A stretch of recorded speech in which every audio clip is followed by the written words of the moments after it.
Chapter 1. The Day Begins with a Whip. You are a slave during the American Civil War. You wake up to the sound of flies.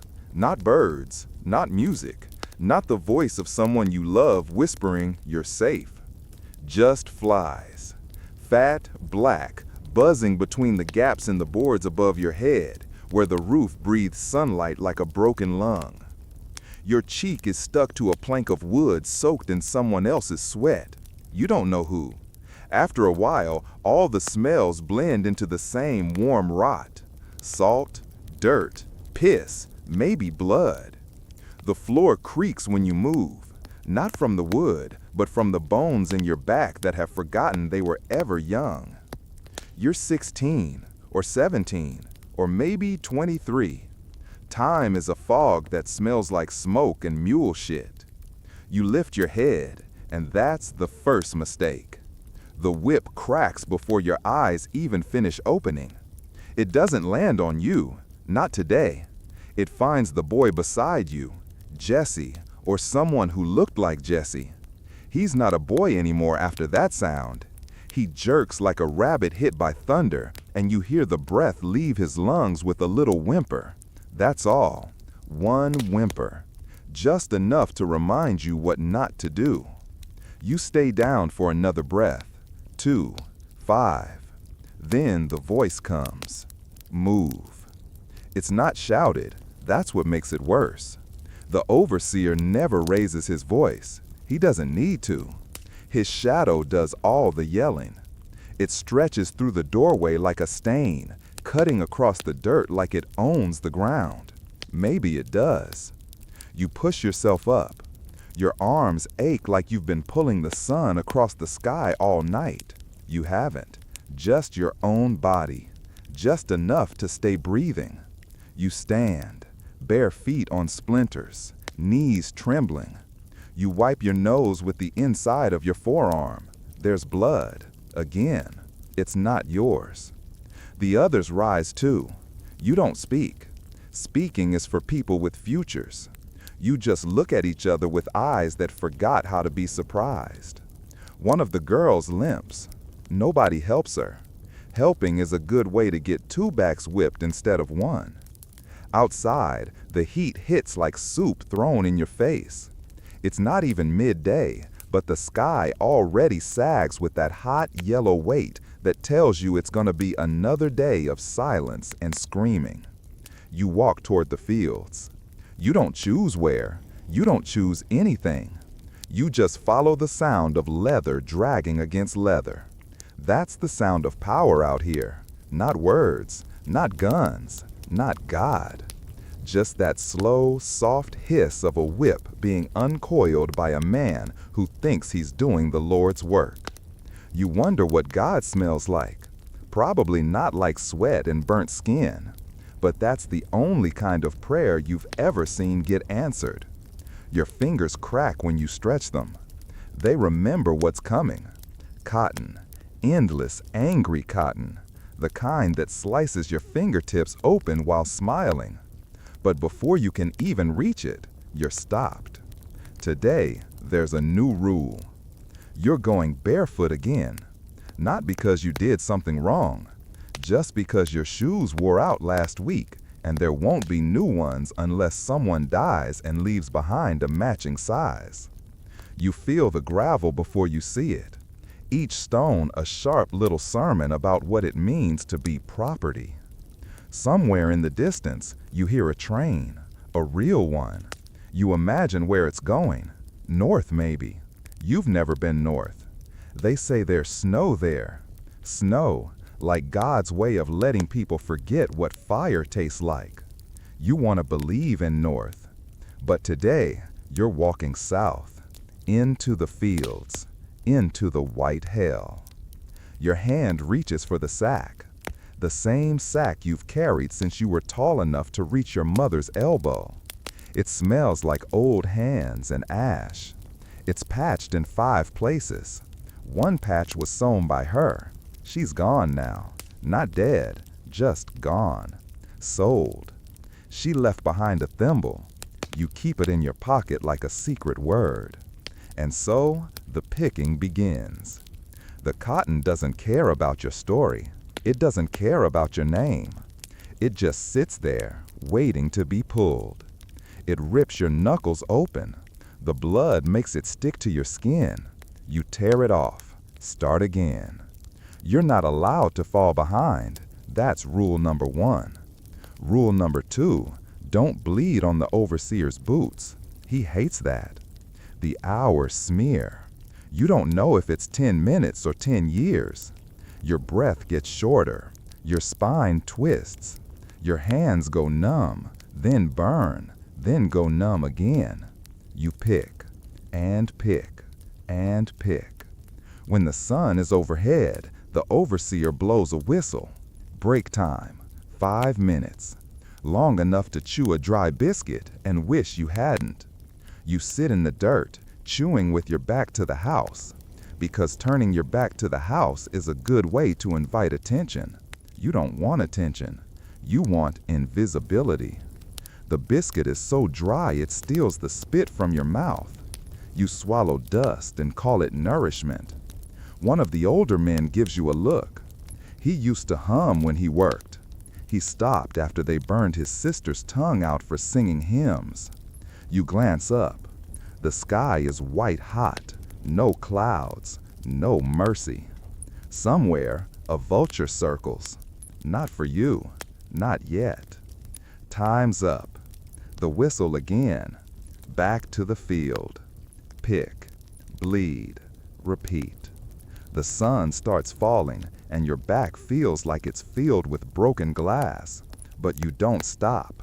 Stopping is not allowed. Eventually, someone screams. You don't turn.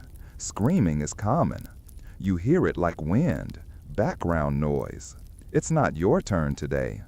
At dusk, you walk back to the quarters. Your sack is heavy. Not heavy enough. It never is. He counts it. He frowns. You know what that means. The strap comes later, after the others are asleep. Quiet punishment, so no one forgets who decides the weight of silence. You lie down. Same plank, same sweat, same flies. And as your eyes drift shut, you imagine the train again. That long iron snake screaming through forests you'll never see. You wonder what it sounds like to be free. You wonder what it feels like to be human. But tonight, you're too tired to wonder long. You just sleep, because tomorrow, the whip begins again. Chapter 2. The Cotton Never Ends. You are a slave during the American Civil War. The second day isn't really a second. It's the same day that never ended. You wake up with a taste of iron in your mouth and dirt in your hair. You don't remember falling asleep. Just remember the feeling of wood under your cheek and the wet throb behind your right eye. Maybe it's a bruise. Maybe it's just what your head feels like when all the thoughts have given up. You move your fingers first. They still burn. You press them together and feel the skin crack, the tiny, bloodless fissures of yesterday's picking. They say your hands toughen after a while. They lie. What happens is you forget what soft ever felt like. You sit up. No one talks. Words cost energy, and you don't have enough for that. The room smells like sleep and shame. The kind of shame that grows between people who can't protect each other anymore. One man peed himself in the night. The corner of the shack is damp. No one moves to clean it. Outside, the air is already thick. It moves slow, like it's trying to suffocate you politely. You step out barefoot again. The ground is warm already, even before the sun finishes rising. You step on something sharp. You don't flinch. You don't flinch anymore. You don't know how to say this without sounding insane. The cotton field is bigger today. It has to be. It stretches farther, wider, deeper. You blink and it just goes on. White, silent, swaying like it knows how powerful it is, like it's proud to be the reason your spine will never grow straight again. You grab your sack, the same one, heavier now, not from weight, from history, from the things no one says but everyone carries. The sack is patched again, not with cloth, but with a strip of someone's shirt. They're not here anymore. You don't ask why. You walk toward the rows. The overseer doesn't even bother to look up. He's sharpening something, maybe a knife, maybe boredom. Today is a picking day, like yesterday, like every day. You crouch and pick. Cotton fights back. That's the lie they never tell. It has claws, tiny invisible ones that catch under your nails and slice your skin open like paper. It clings to you like guilt. You reach in, twist, pull, stuff, repeat. You do this for an hour, 2, 6. The sun climbs. So does the sweat on your back. The shirt you wear is stiff with salt. It hangs on you like a wet rag with no purpose but to chafe your skin until it bleeds. Someone nearby collapses. No one stops, not even the flies. You're not allowed to break the rhythm. That's the rule. Cotton has a rhythm, and breaking it is a kind of blasphemy. So you pick faster. Your fingers blur. Your vision swims. You smell blood, maybe yours. By noon, your sack is half full. Not good enough. Never good enough. You chew a piece of hard bread while crouched in the shade of a bush. It's dry enough to kill you, but not fast enough. The water they give you smells like the barrel it came from. Old wood and mildew and maybe something dead floating at the bottom. You sip it anyway. Dying of thirst is worse. And then it starts raining. The sky doesn't care what day it is. It spits warm water on your back, mixing with your sweat, your dirt, your silence. The cotton turns damp, heavy, harder to pluck. Your sack soaks through. It clings to your legs like wet shame. You keep going, because stopping isn't an option. The overseer rides past on his horse. The hooves splash mud onto your knees. He doesn't say anything, just looks. That kind of look that says, you can die if you want, just do it quietly. By sundown, your fingers no longer feel like fingers. They're pulps, squishy, red, trembling things that barely respond to thought. You filled the sack, almost. He counts it again, shakes his head. Light. That's all he says. 2 syllables that weigh more than any chain. You want to scream. You want to shove the sack down his throat and make him taste what weight feels like. But you don't. You nod. You say, yes, sir, even though your mouth tastes like rage and blood. You walk back. The quarters smell worse today, like fear and wet wool. Someone's praying, not out loud, just with their hands. Fingers folded so tight they turn white, like they're trying to strangle God into listening. You lie down again. Same plank, same flies, same silence. And through the cracks in the roof, you see the moon, full and smug, like it's enjoying the show. You close your eyes, and the cotton waits. It always waits. It's patient. It never ends. Chapter 3. The Overseer's Smile. You are a slave during the American Civil War. There are 3 kinds of silence on the plantation. The first one is tired silence. It comes when the sun is just starting to rise and the air smells like last night's sweat. You and the others shuffle forward, mouths closed, eyes heavy. No one speaks. There's no need. Everyone already knows the shape of the day. The second silence is fear. It falls quick, like when someone drops their sack and the sound is too loud. Like when a voice calls your name from the porch and you don't know why. This silence is sharp, like the moment just before the lash whistles through the air. But the third silence, that one is his, the overseer. He doesn't have a name, not to you, just the title that tastes like metal in your mouth. He rides a horse the color of bone, and he always smiles. That's what you remember most, the teeth, white and neat like polished stones in a dead man's skull. He doesn't need to yell. His whip does the talking. His eyes do the rest. Eyes so pale they look like water that's been waiting too long in a tin bucket. You try not to look at him, but you always do. Everyone does. You want to say it's because you're afraid, but the truth is stranger than that. You watch him because you're trying to find out if he's still human. Today, he's standing at the edge of the field, not moving, just watching, like a scarecrow made of skin and clean boots. The field is already alive with movement, sacks dragging, hands clawing, shoulders slumping. But his presence cuts through it all like a blade through wet cotton. You crouch low, keep your head down, eyes on your hands. That's the safest place to keep them. But then someone cries out. A child, maybe 8. She drops her bundle, trips. Her bare feet are cut.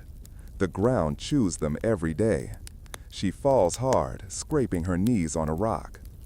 The overseer doesn't speak. He walks, slow, measured. The horse stays still. It knows better than to follow. Even animals feel the cold around him. The girl tries to stand, fails. You stop picking, just for a second. That's enough. He sees both of you. First her, then you. He kneels beside the girl and smiles, wide, fatherly, warm. Then, still smiling, he presses a single finger to his lips. Shh. He doesn't strike her. That's not his style.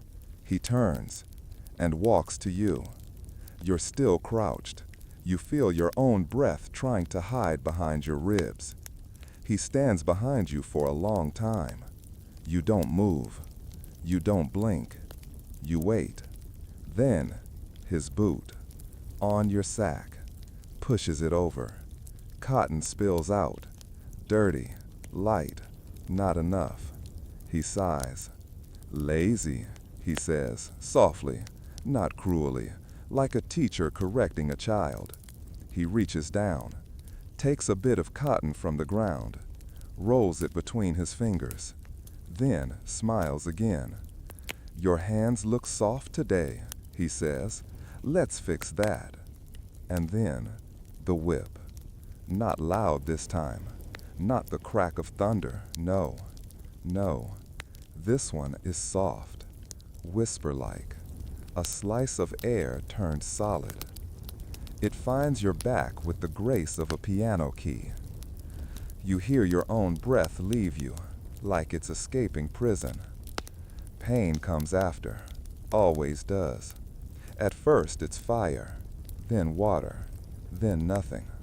He hits you again, and then he stops, not because he's tired, but because he's satisfied. You don't scream. That's the rule you gave yourself.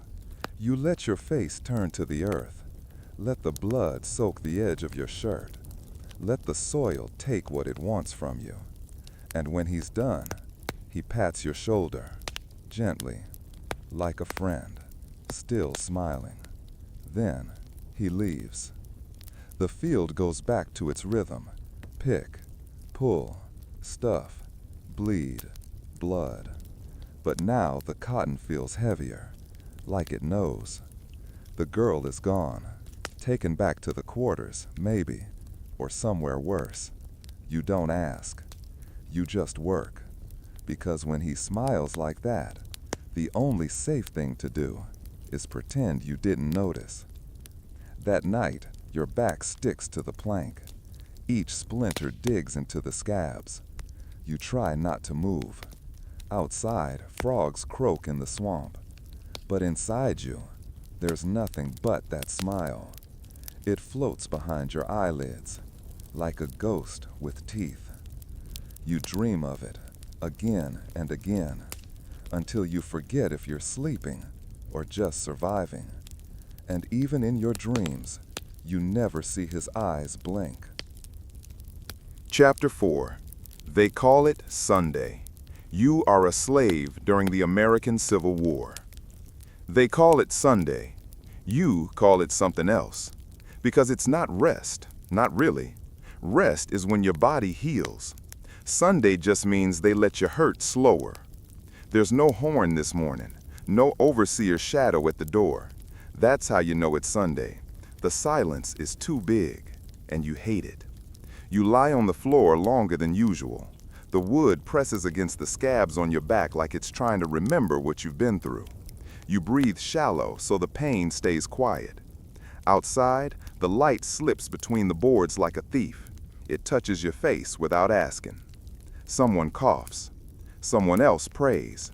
A woman hums low, like she's singing to a ghost baby in her arms. There's no baby. There hasn't been for months. You sit up. Your neck cracks like old rope. The shack smells like every other day.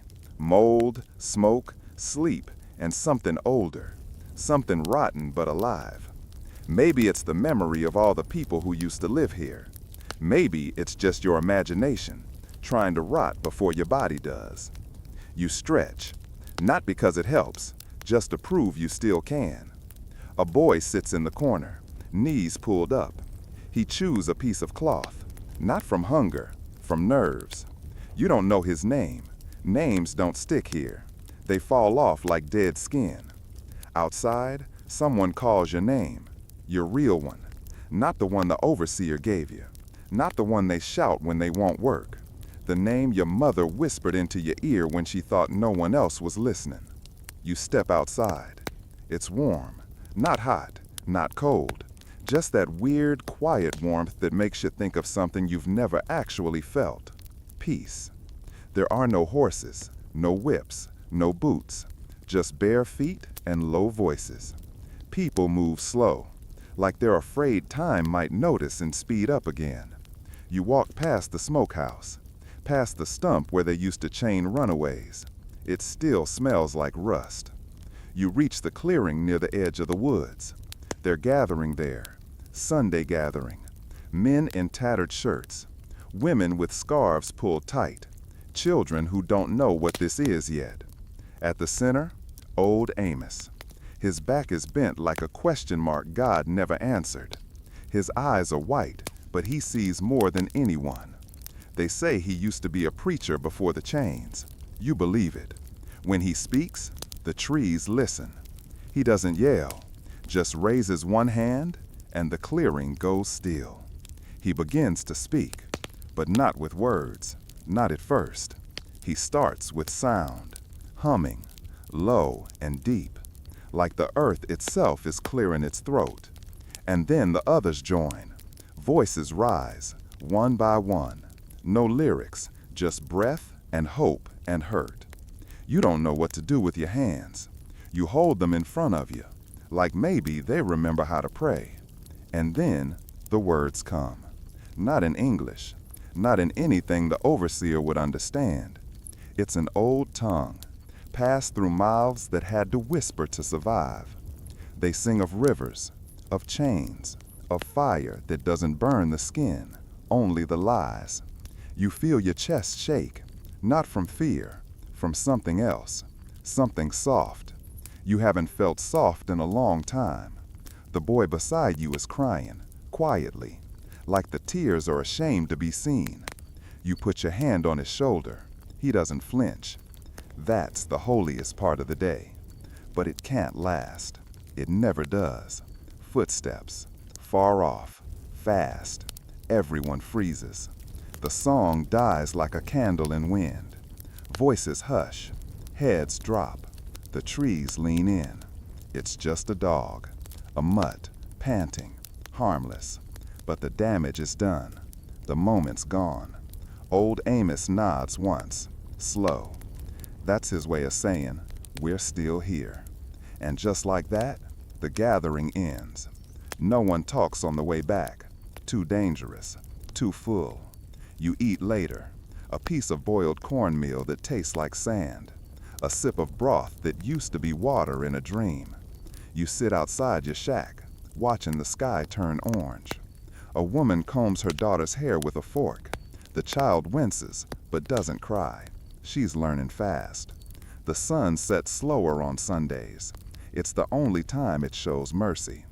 You lie down again. Same plank, same roof, same ribs poking the fabric of your skin like questions with no answers. And just before sleep takes you, you whisper your name, the real one, twice, like maybe it'll still be there in the morning. Chapter 5. The Secret Meeting at the Swamp. You are a slave during the American Civil War. They say the swamp eats secrets, that it drinks lies and burps up ghosts, that if you walk too far into it, you either come back free or not at all, and sometimes that's the same thing. Tonight, it's darker than usual. Even the moon looks nervous. It hides behind clouds like it doesn't want to see what's about to happen. The air smells like moss and wet promises. Your feet sink into the mud with every step, but you keep going, quiet, careful. You're not supposed to be here, which is why you are.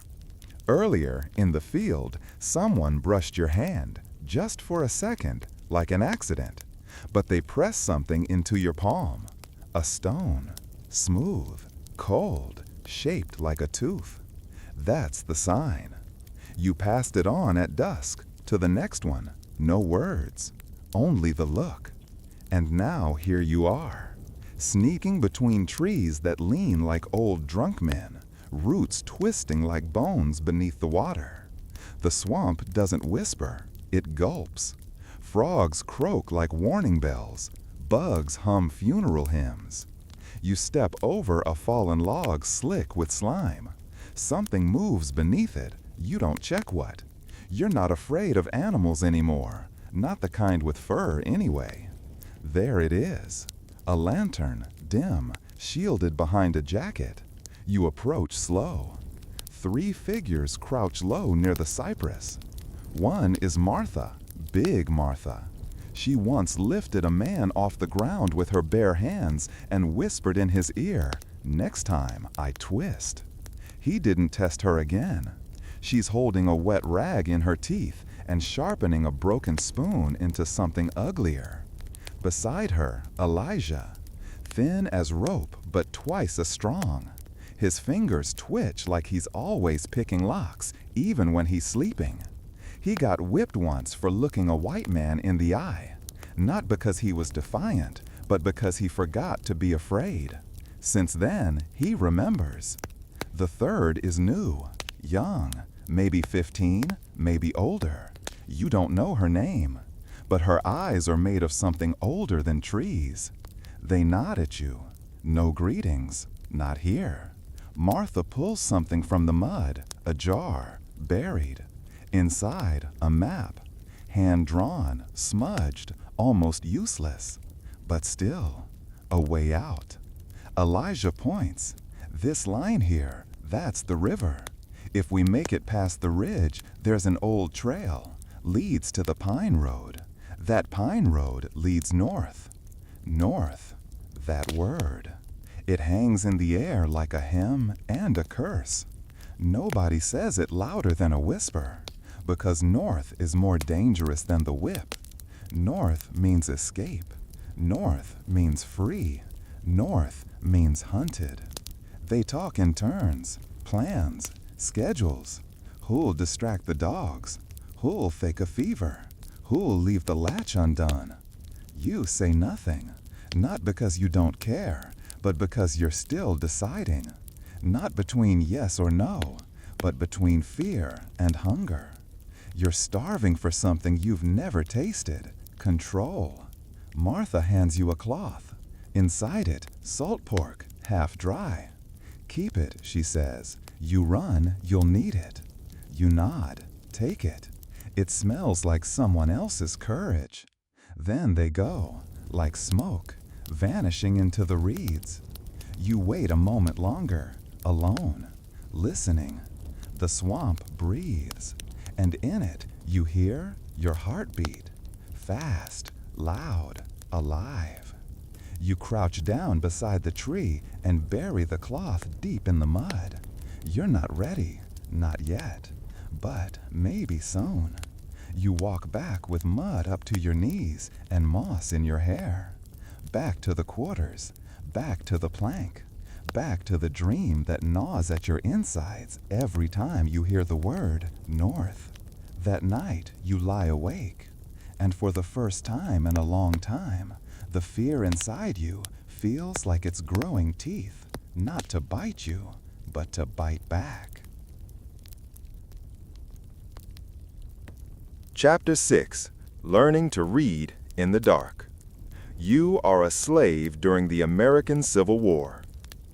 It starts with a letter. Just one, carved into the wood behind your sleeping plank. A crooked S. You don't know who put it there. Maybe it was always there. Maybe it's just a crack in the board. But one night, when the world outside moans with frogs and wind, and the air inside is still, you trace it with your finger. S. You whisper it. And something in your chest flinches, not from fear, from recognition. You want more, but want is dangerous here, so you wait. Nights later, you see him, Luther, the old man who limps like he's hiding a second body in his leg.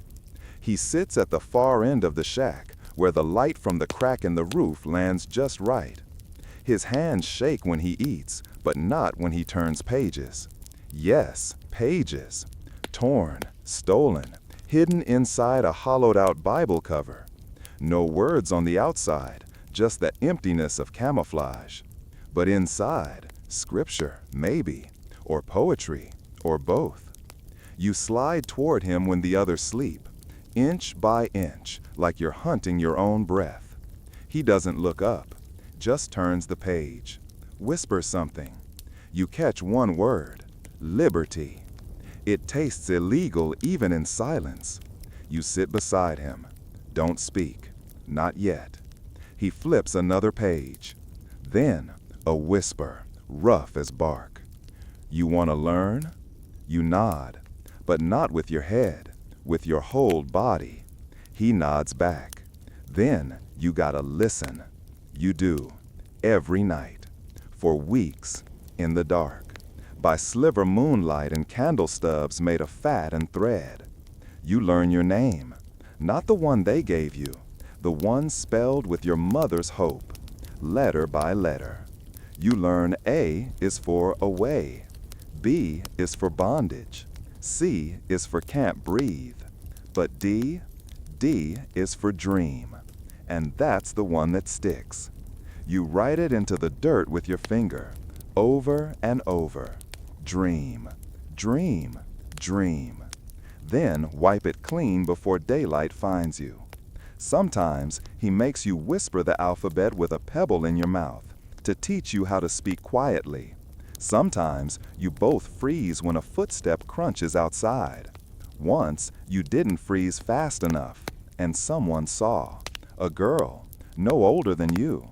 She didn't tell, but the way she looked at you afterward, like you just turned into fire, that was the warning. Not all chains are iron. Some are made of silence. One night, Luther doesn't show. You wait. Hours. The plank creaks under your weight, but nothing stirs. Next day, you ask the cook if she's seen him. She doesn't answer. Just keeps stirring. Her ladle dips slow, like a pendulum over a shallow grave. You don't ask again. You search the fields with your eyes, find nothing but cotton. That night, the Bible cover book is gone. Only the hollow shell remains. But the S is still on your wall. You trace it again, this time with something sharp, the nail of your finger. Then a splinter. Then, finally, a real nail, stolen from the shed when no one was watching. You carve letters, one per night.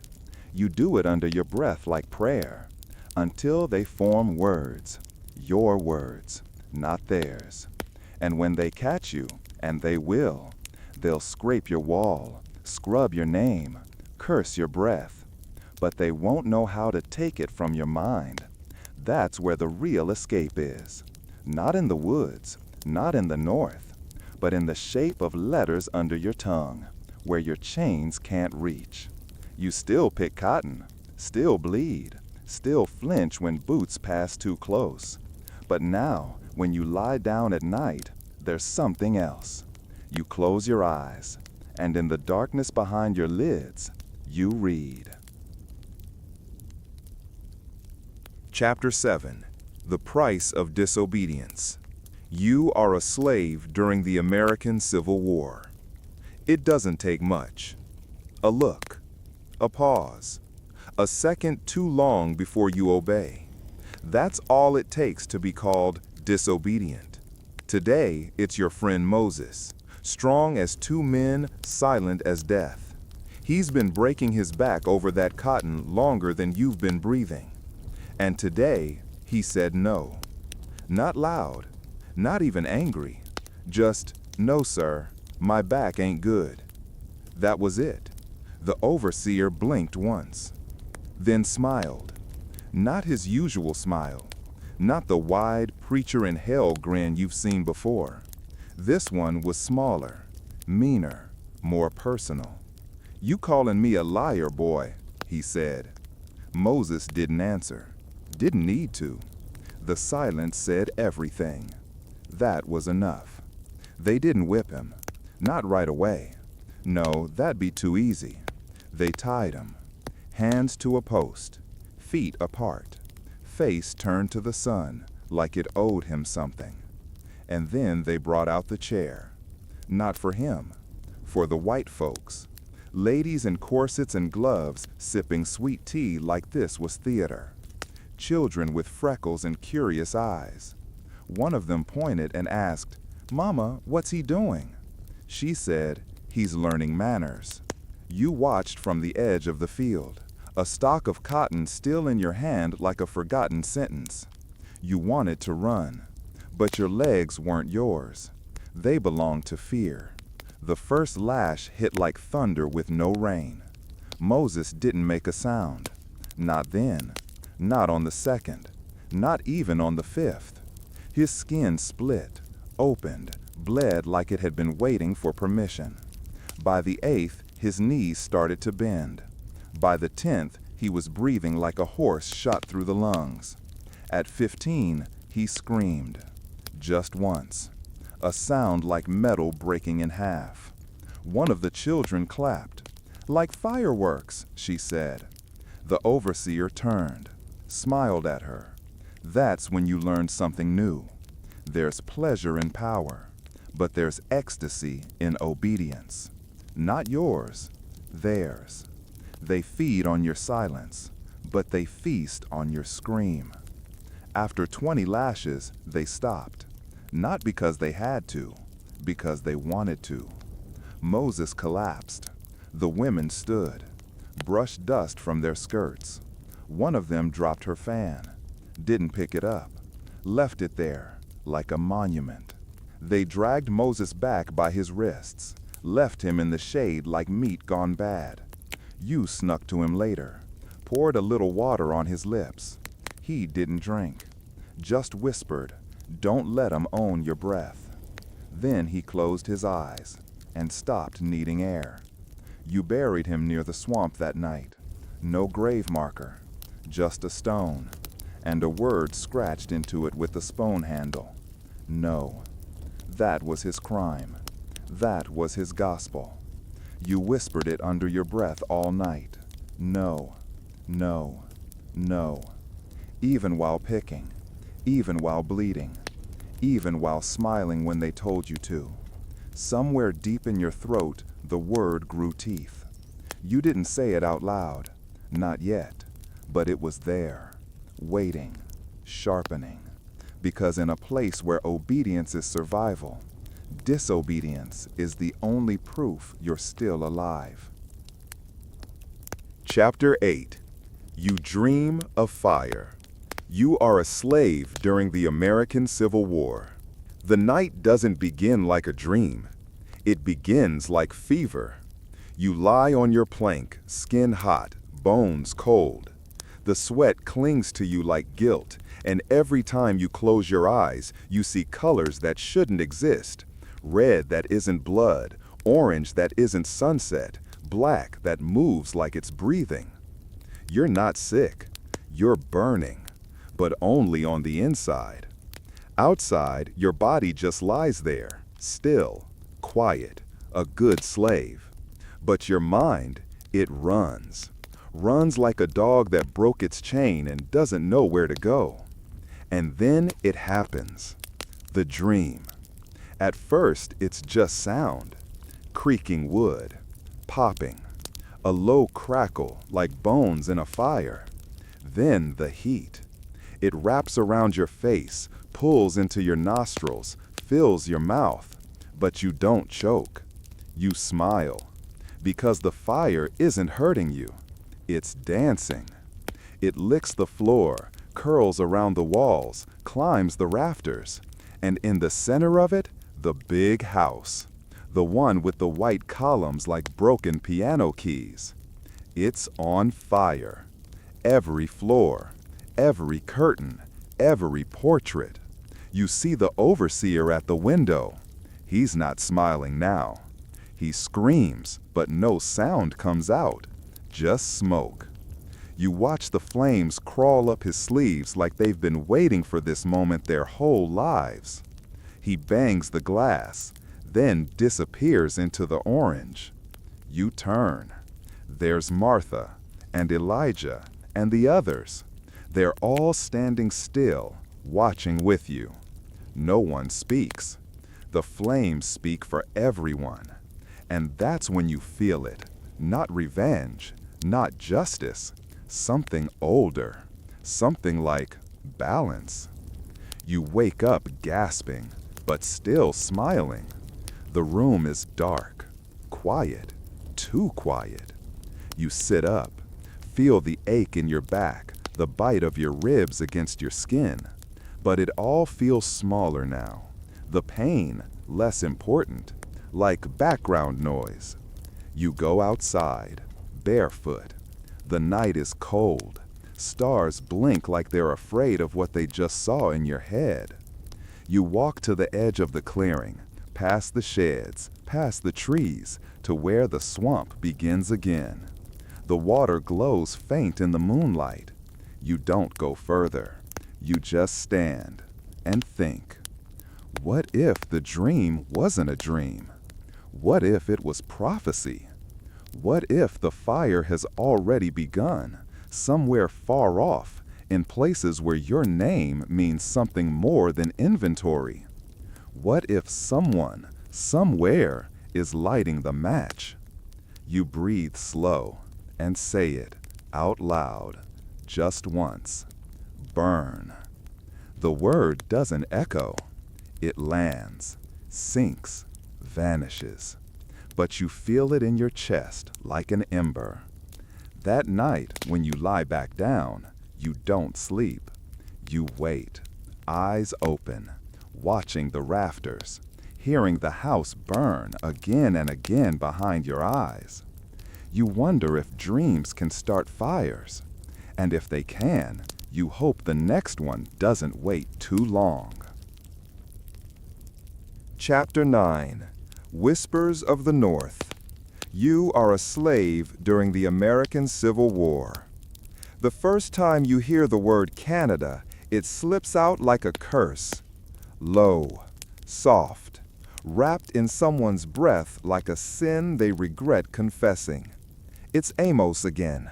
Not old Amos, but his son. Younger, meaner, sharper in the eyes. He's got that look, like he chews secrets and swallows them with dirt. You're in the shed, fixing the cotton press, when he leans close. The river's high, he mutters. You pause. Look at him. He doesn't blink. And, you whisper? He smirks. If it stays high, there's a way across, up near the old rail line. They say the North's still taking us in, Canada too. You try not to react, but your fingers tremble. Canada. The word doesn't feel real in your mouth, like biting into something too sweet after years of rot. It's not just a place, it's a story, a rumor, a shape in the fog that might be freedom or might be death. They say Canada is cold. They say no one owns you there. They say snow falls clean, like a sheet over your past.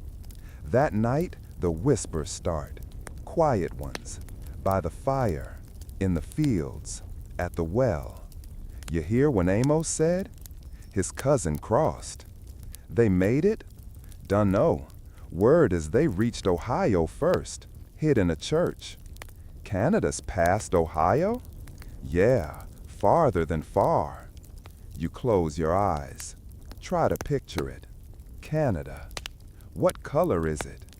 You imagine white, white snow, white sky, but no white men with whips, just cold and silence, and the sound of your own voice without fear in it.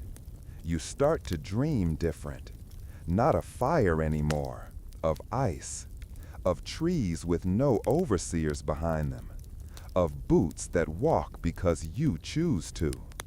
But dreams are dangerous. They show on your face, and the overseer sees. One morning, he pulls you aside. Not rough, not loud, just that smile again. Been walking light? He says. You don't answer. Smiling more, he adds. Still silence. Got thoughts in that head, don't you? Now you nod. Just once. Because to deny it would be a lie even he could smell. He leans in, close enough to feel his breath. Ain't nothing north but snow and death. Then, softer, and if I catch you chasing either, I'll make sure the dogs get your feet first. You nod again, but inside, you're already gone. Already moving past the river, past the tree line, past the hunger. You start saving scraps, bits of salt, a rusted nail, an old shoe sole you hide behind the latrine. You teach the boy beside you how to move without sound. You tell the girl who sings at night to sing softer, not for the overseer, but for the wind, so it won't carry your name where it shouldn't. You watch the stars now, every night. Learn their patterns. Trace the shape of north with your eyes. Because nobody teaches you how to get there. You have to feel it, like a heartbeat under the soil, like a whisper in the cane. You're not ready yet, but the wind is changing.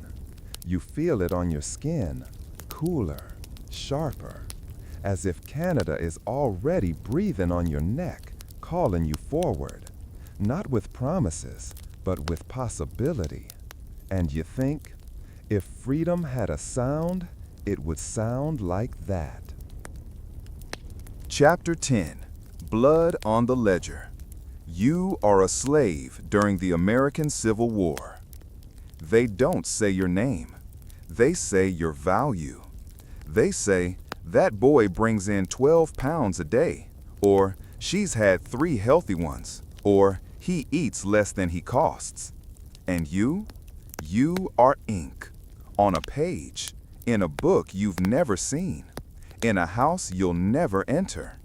But one day you do, because one of the white men dies, not from war, not from anger, just old.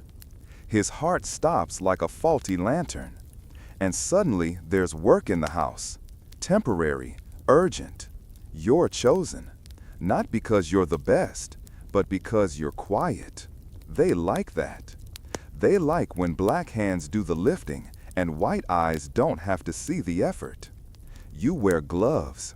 You walk on polished floors with your head down.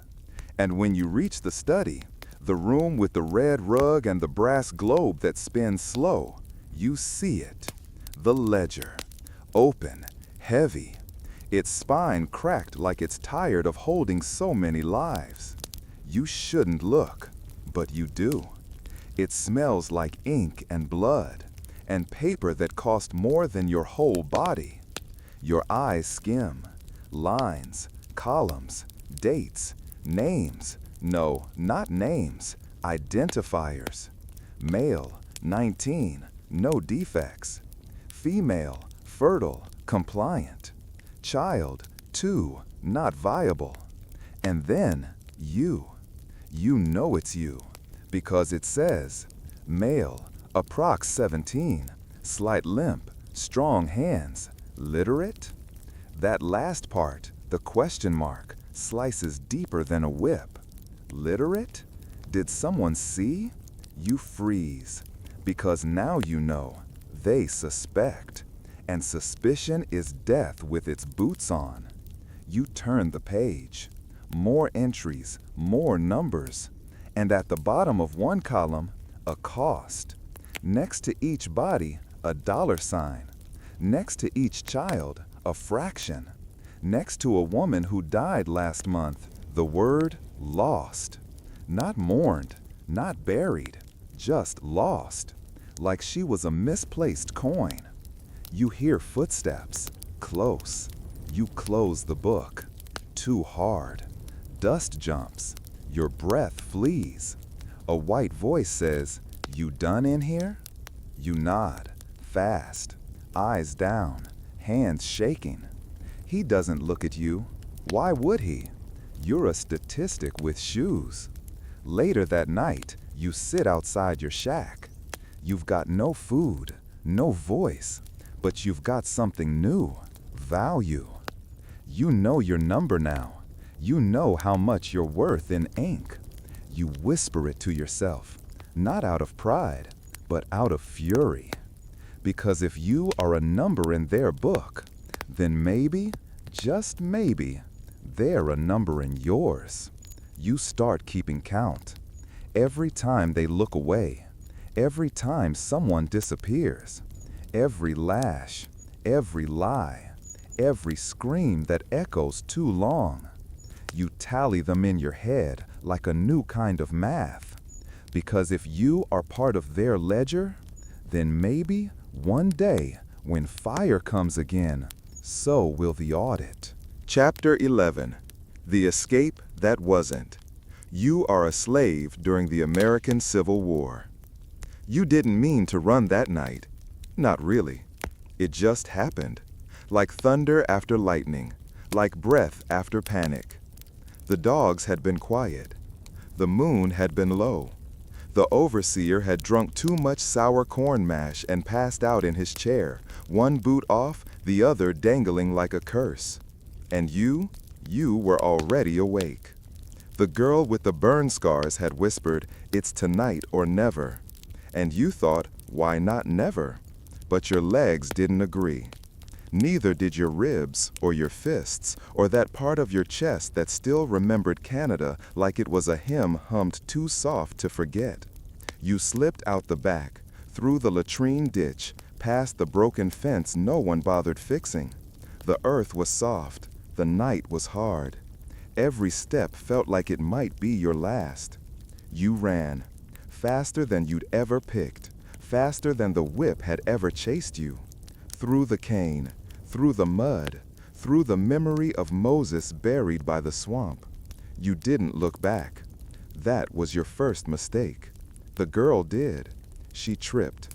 You heard her fall, felt the breath of her pain behind you. But you couldn't stop. That was your second mistake, because she screamed. And screams travel, fast, faster than feet, faster than dreams.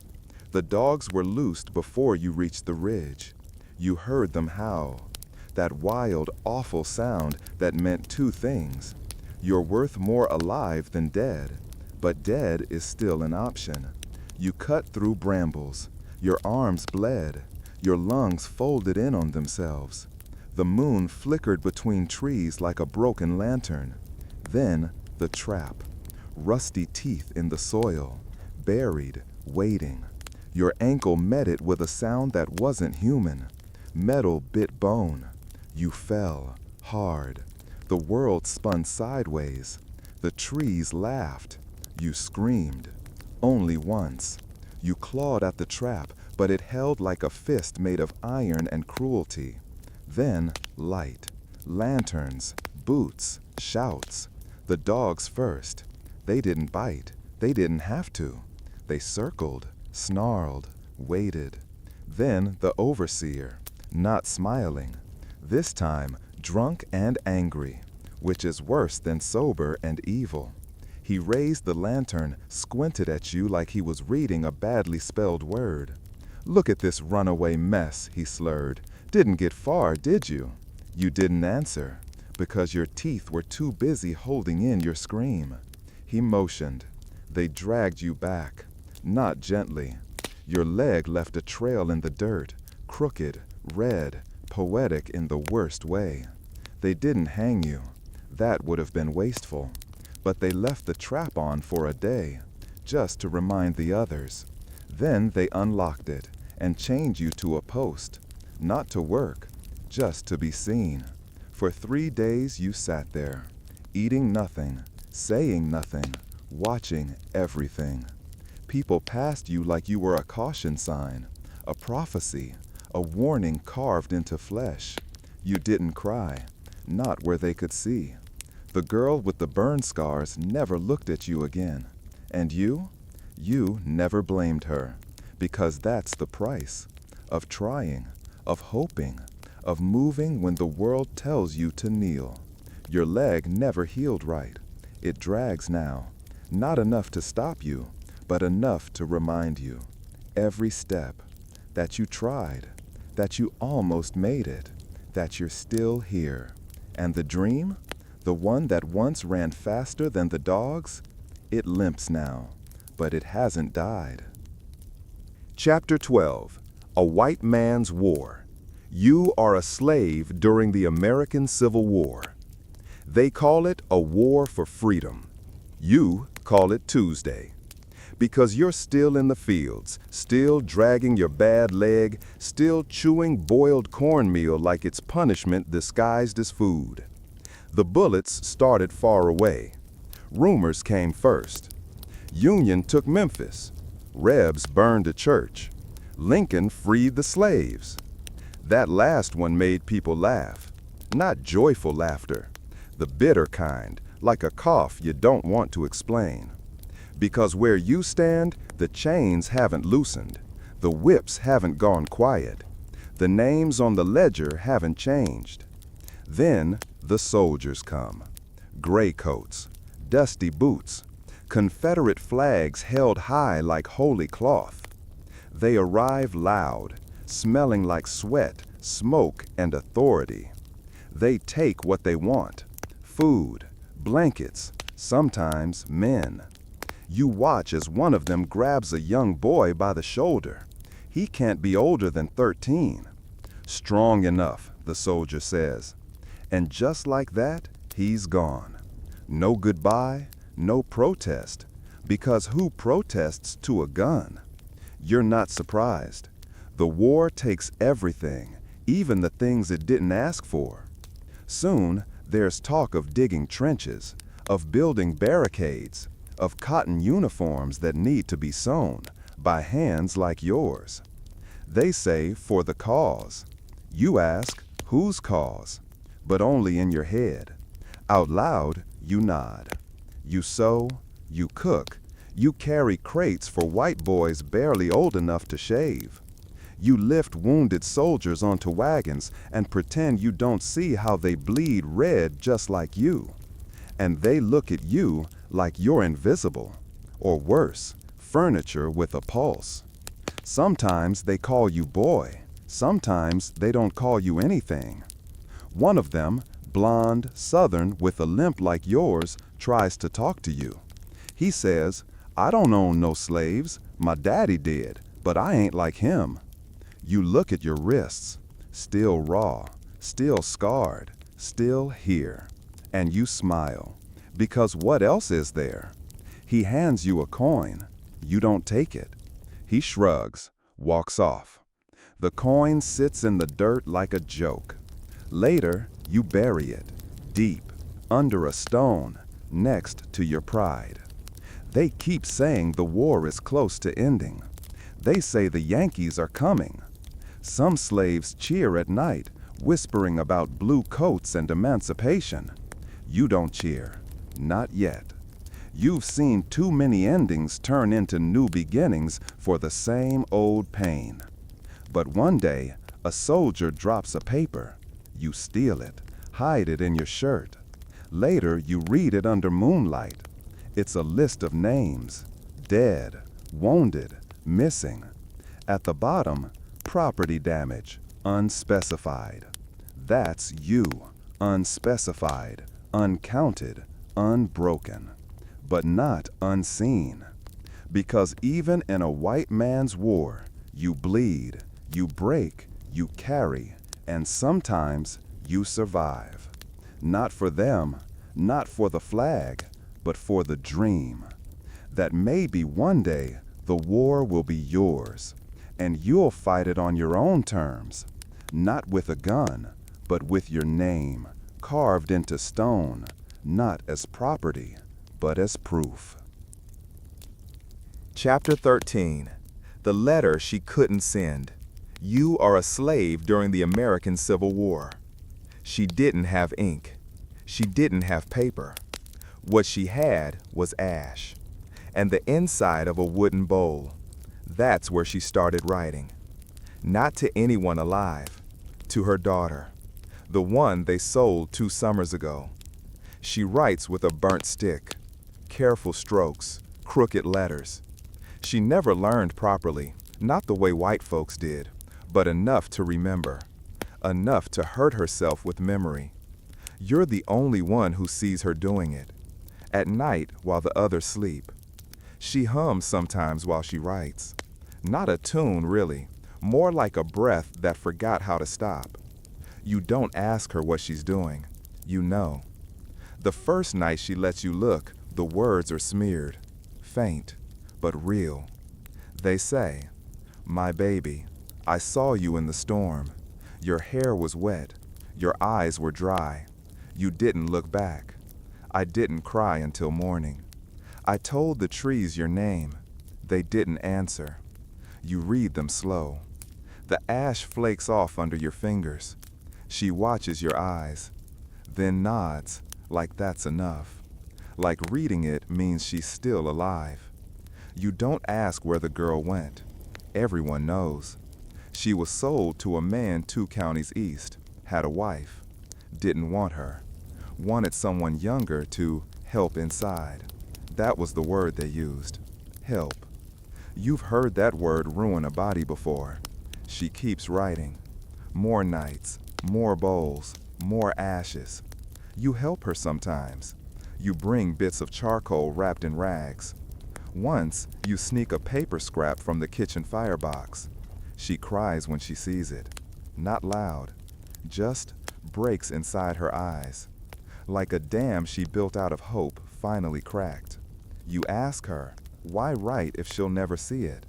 She looks at you and says, so I don't forget her face. And that breaks you. Because that's all this is, isn't it? Memory versus silence. Fire versus forgetting. She folds the paper, tucks it into a hollow brick near the back of the quarters, a hiding place full of things no one claims. A doll's arm, a lock of hair, a ribbon, a tooth, a life. You come back days later. The paper's gone. She doesn't speak about it. You don't ask. But that night, she smiles for the first time since the dogs took her girl. A small smile, like ash, almost invisible unless you look close. And in that moment, you understand. The letter wasn't meant to be sent. It was meant to be survived. Chapter 14. The Blue Coat and the Empty Road. You are a slave during the American Civil War. It doesn't come with trumpets. It doesn't come with a bang. It comes with the silence of no orders barked that morning. The overseer didn't show. The boots didn't stomp. The dogs didn't howl. You waited, half scared, half hopeful. Then smoke, far off. Not plantation smoke, not cooking smoke, campfire smoke. Soldiers, blue coats. They didn't charge. They walked, dusty, weary, rifles slung low. Not like gods descending, but like men who'd seen too much, buried too many, and didn't care who looked them in the eye anymore. You stood at the edge of the field, sweating, not from heat, from disbelief. One of them stopped, looked at you, and in the stillest voice you'd ever heard said, "You're free now." That was it. No paperwork, no handshake, no parade. Just 3 words tossed into the air like birdseed. He kept walking, didn't wait to see how they landed. You didn't move. None of you did. You stood in the cotton like ghosts still tethered to their haunt. Free? What does that even mean? No one told you what to do next. So you did what you always did. You worked that day. Picked slower maybe. Watched the road more than usual. But you picked.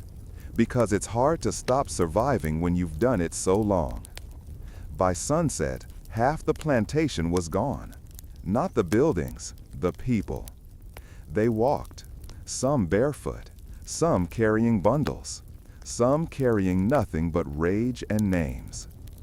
You didn't go, not yet. You waited, because sometimes freedom smells too much like a trap. But the next day, you woke up, and something was different. No bell, no lash, no threat. Only the wind. It whispered things again. Canada maybe, or maybe just forward. You stepped onto the road. Not north, not south, just away. And that was enough. Your limp dragged behind you like a shadow that never got the memo.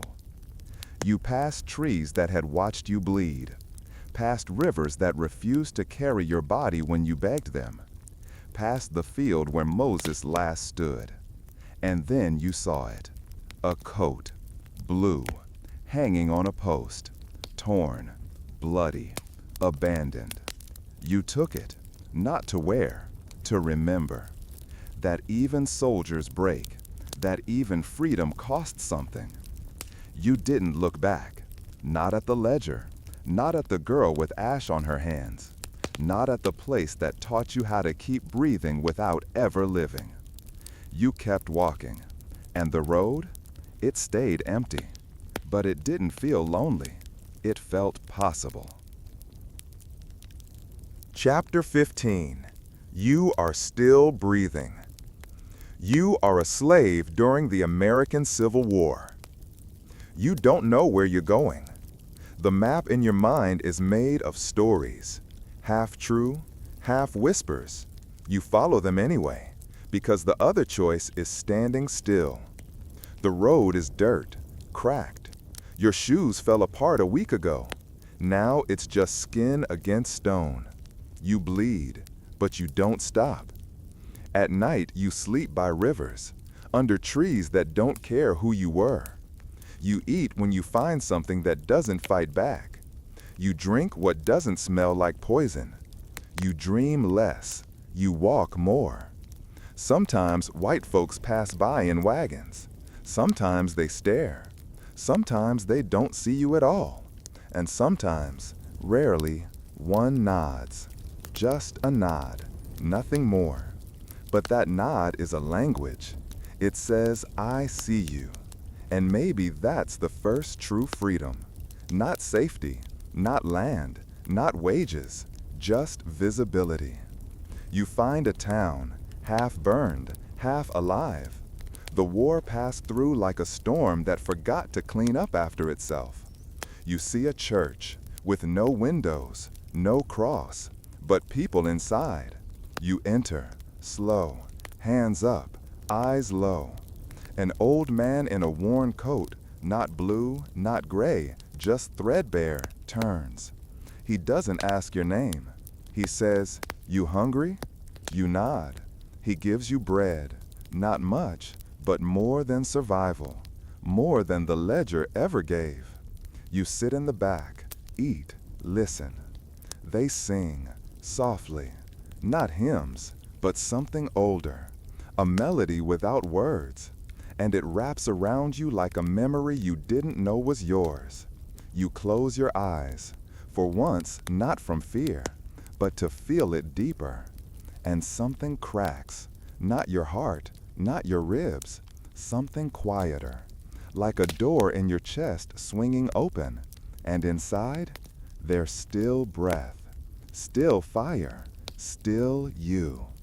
Later, you help fix the roof, patch holes, carry wood. No one asks what you did before. No one counts how many pounds you pick. They ask, "You good with hammers? You know how to fix a stove?" You lie sometimes, say yes, then learn fast. Because that's what freedom is too, faking it until it feels like truth. At night, you lie on a real bed. It creaks. You laugh, not loud, just enough to hear yourself sound human. And when you sleep, you don't dream of fire, or chains, or roads. You dream of your own hands, building, carving, writing, reaching, touching something no one can take from you. In the morning, you wake up, and the first thing you notice isn't pain, or fear, or footsteps outside. It's your breath, still there, still steady, still yours. And for now, that is enough.